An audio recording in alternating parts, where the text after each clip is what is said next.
buildy here. I'm not too far away from my place. Those buildings back there, they just built those in the last few years. Lots of housing going up everywhere. Big push for to have enough housing for all the people they think are gonna flood in here. Oh, they have been too. Lots of people moving here from Moscow ever since the referendum. It's not bad. Haven't seen any real negative effects from it.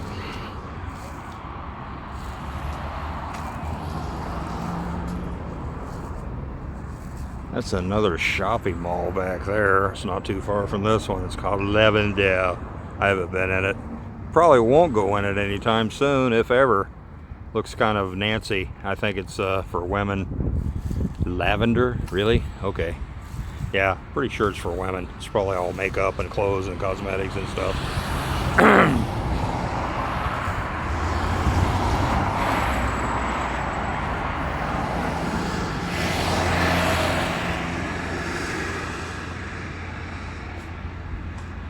Big glass, blue glass insulators, like the old infrastructure. Hey, it works. It's easy to maintain. It's simple. It's non-fragile. They haven't digitized everything and made it out of materials that degrade quickly, like they do in the West.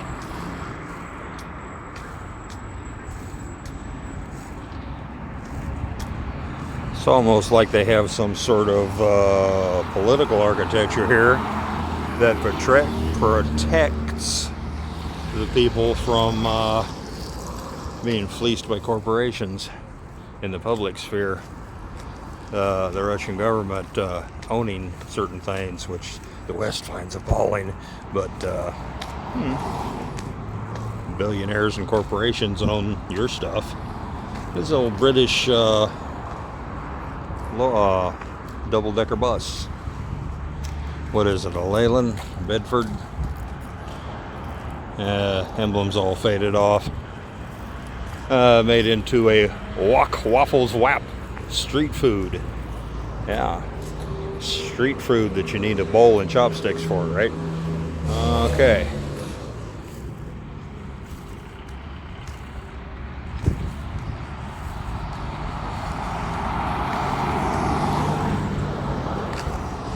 You do a lot of walking here. It's a pleasant place to walk. I think this is a good bicycle town too. I am not much of a bicyclist. Spent too many years on a motorcycle and it just seems so futile with so much work and so little joy slogging away on a bicycle. I have ridden one extensively around here though, back before the referendum when there weren't really cool, sidewalks. I've never seen people riding bicycles down the sidewalks much. You see a lot of these gyro stabilized single wheel things that you stand on. Yeah, they're pretty popular here. See delivery boys running around on them. They're kind of a thing. Haven't seen one recently. There's a lot of them here in the summer, and they rent them out to people. And the scooters. They don't have an army of Karens here to report you for riding a scooter or a skateboard on the sidewalk here, so that's pretty nice.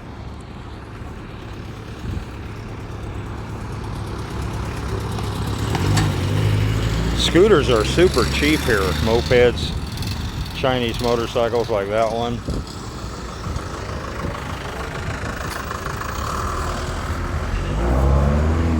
Really cheap. I wouldn't mind having one myself, but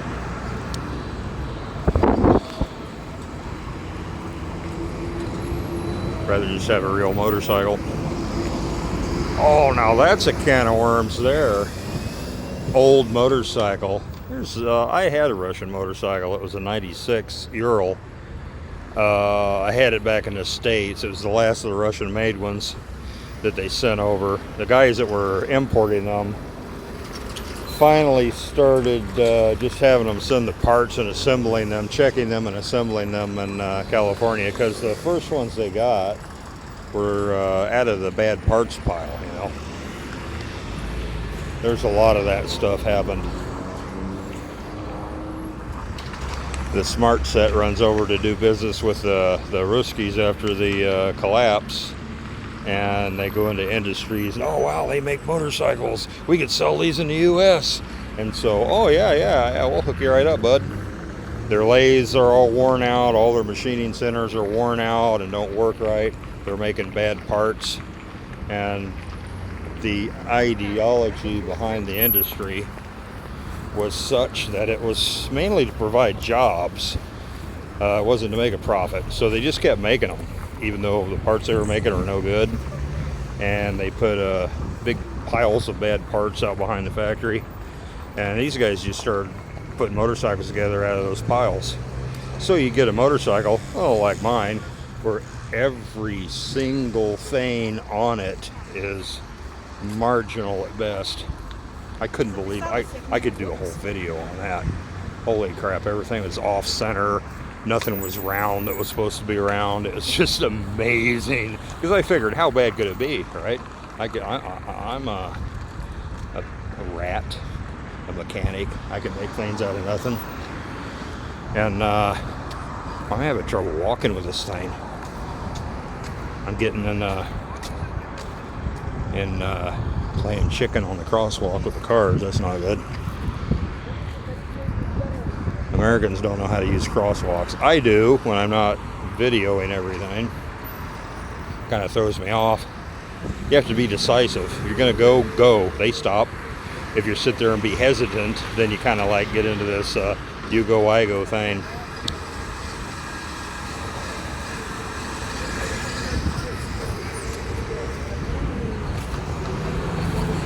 I was in Thailand. I rented a motorcycle and would drive around, and they had these huge turning circles in Chiang Mai.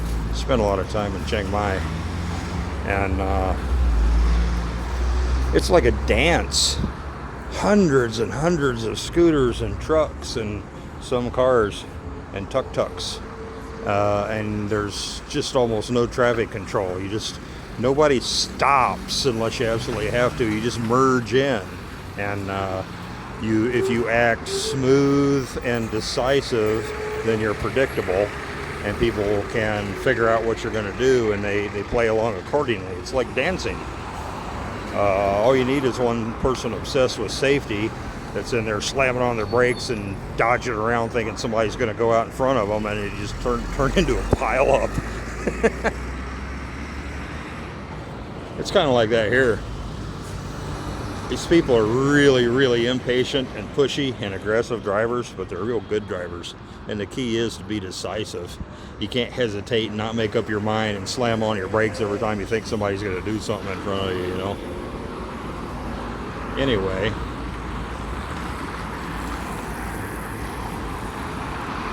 Geez, I forgot what I'm talking about again. Wish I could rewind this.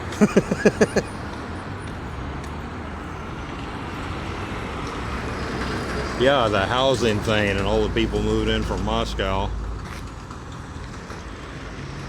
There's always been that. There's usually there was summer people that would come here for their vacations. Oh, that's a Novi Center bus. That's a free bus that goes to a store. You can get on that at major bus stops up and down this route, and not have to pay the usual 26 rubles for the ride. It's got the store logo on it, and it takes you to Novi Center, which is kind of like a Lowe's or a Home Depot or a really, really, really big Tractor Supply. Yeah, not really. It's more like a Lowe's or Home Depot with food. They have food and home goods there, and camping stuff, and so, you know, they got everything. I guess you could compare it with a Walmart, a super Walmart. But there's been some huge improvements in that too. Their logistics and the owners of these big franchises. I like to deal with little mom and pop shops. Oh, that's an exercise ground there. Yeah. They got all the things you can work out on. I don't think there's any playground equipment at that one. That's all adult exercise stuff. They got a little of that in some of these little playgrounds. But that one, I'm going to go over there. We'll go over there and look at that. I'll go down here to the crosswalk and go over. This is downhill all the way. Goes all the way to the Black Sea. I don't know if you can see it or not. Back behind that tall building is the Black Sea. Yeah, you've always had summer people that come from Moscow and they stay here for maybe the whole season, at least a month or so. And they bring their kids with them. They're tourists. And you have people from Petersburg that come here as well, not as many.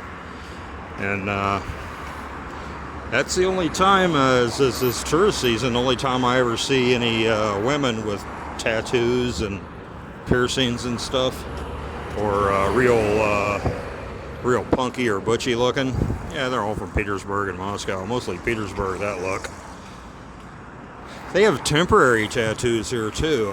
That's real popular. The women get all, it's kind of like the designs they put in the Middle East. Middle Eastern women have all these things drawn on their hands and stuff. Only they do like tattoo designs with that stuff. And you can tell it's just not quite the right color to be a tattoo.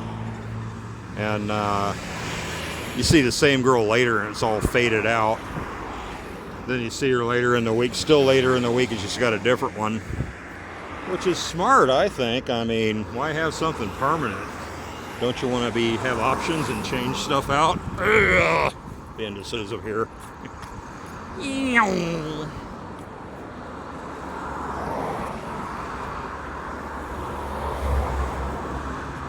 Summer people. We have a lot of neighbors that are summer people. Same ones come back to the same apartments every year. Their little girls hang out with our little girls and teach them bad words and bad attitudes. Sevastopol is pretty different. It's, oh, I'm sorry. You Westerners all call it Sevastopol, which is an antique English way of saying it. Sevastopol and Crimea. People around here say Crimea and Sevastopol. So, you know what I'm talking about. That. Yeah, it's pretty different. The people are more traditional values, more a military city. Like I said, it was a closed city until 1997.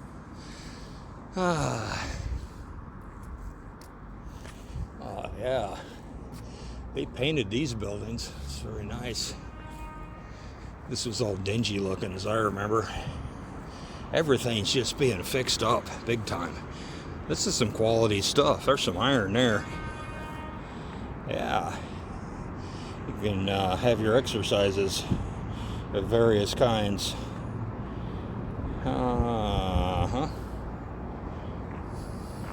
Pretty complex looking stuff. Nice.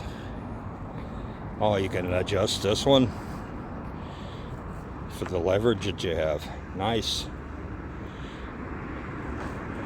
Homie ain't into that. I got my exercise at work. I climb ladders and towers and pull ooh, big light. Nice. It's so very nice. I need to find some other descriptive terms, right? Yeah, the place is surrounded by the big LED square lights. I don't see any cameras. They used to have trouble with drunken teenagers tearing stuff like this up. All they have to do is catch a few of them, make examples out of them. There's no reason tearing up public infrastructure.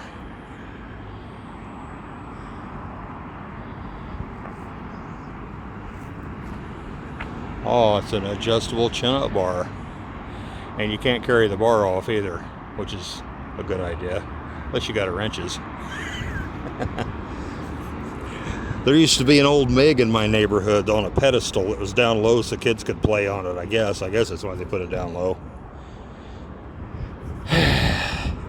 And Well, in the poor days, I guess it's in the 90s or early 2000s, it got all cut up. People needed aluminum to, to customize their scooter or something. They go there with a pair of tin snips at night and cut a chunk out of it. There wasn't a whole lot left of it when I was here. Okay, I'm going to say it. I got pictures of it somewhere. Yeah. But they've removed it, what was left of it. Part of the pedestal's still there. They're going to do something with that area. It's designated as a park or a monument.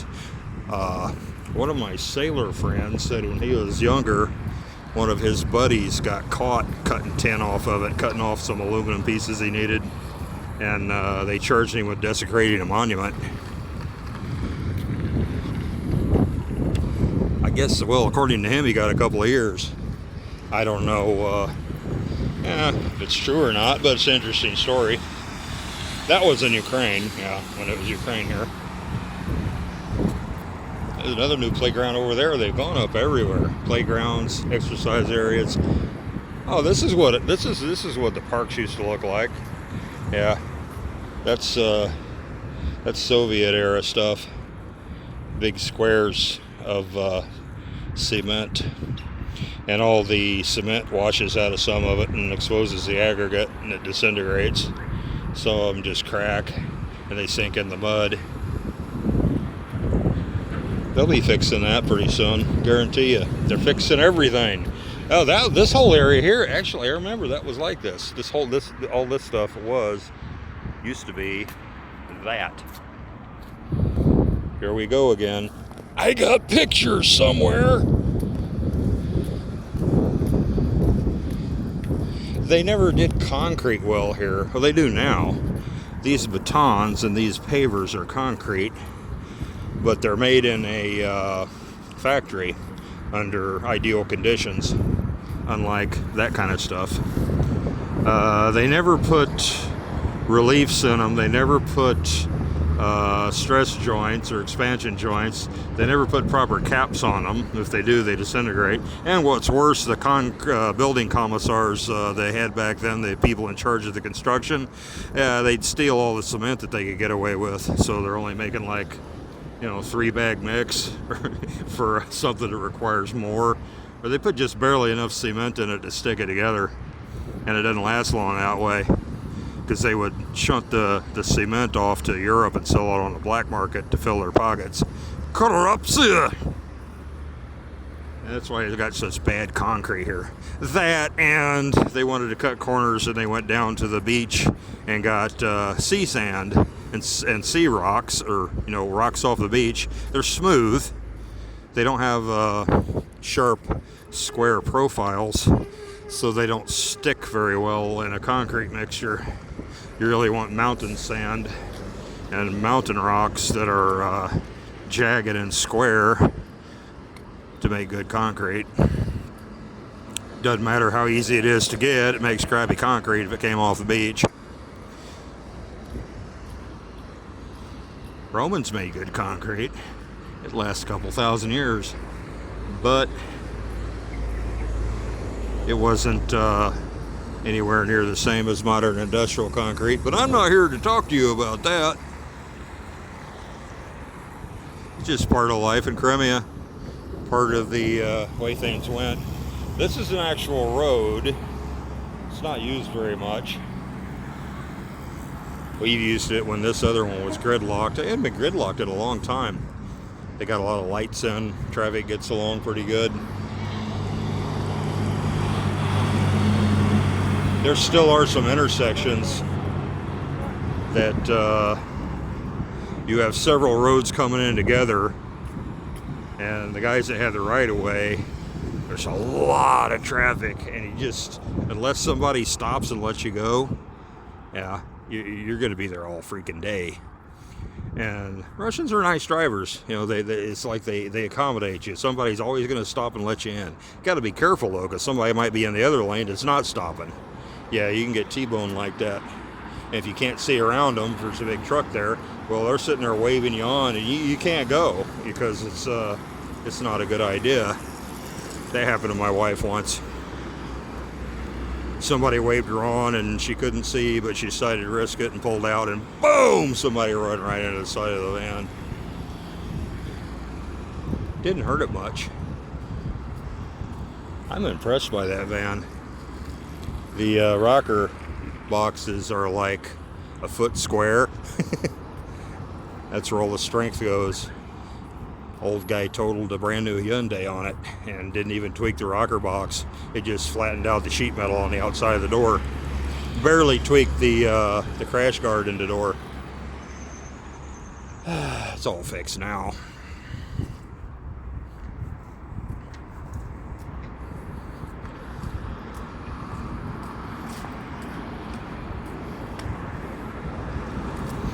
All right, well, I'm gonna shut this off. Uncle Bildy signing out.